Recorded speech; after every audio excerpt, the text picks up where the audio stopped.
લક્ષ્ય ન્યૂઝ, એક નજર, એક લક્ષ્ય.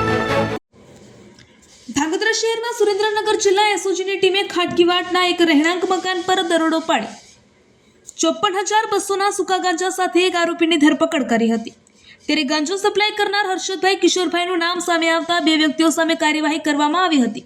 આ કાર્યવાહી દરમિયાન 1 કિલો 84 ગ્રામ સૂકો ગાંજો જપ્ત કરવામાં આવ્યો હતો. સુરેન્દ્રનગર જિલ્લા એસપી પ્રેમસુખ દેલુના માર્ગદર્શન હેઠળ તથા જિલ્લા ઇન્ચાર્જ વેદિકા બેદીના માર્ગદર્શન હેઠળ એસઓજીની ટીમના પીઆઈ BH સિંગરખિયા અને NA રાયમા, RJ ગોહિલ, મહાવીરસિંહ રાઠોડ સહિતની ટીમે આ દરોડો પાડ્યો હતો.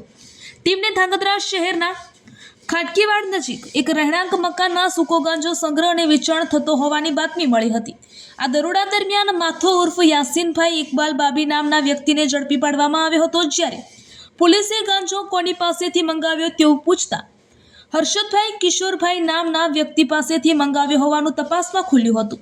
પોલીસે તે બંને વ્યક્તિઓ સામે ધાંગધ્રા સિટી પોલીસ સ્ટેશન ખાતે નાર્કોટિક્સ હેઠળ ગુનો નોંધી આગળની તપાસ હાથ ધરી હતી. રિપોર્ટર દેવમ ત્રિવેદી, સુરેન્દ્રનગર.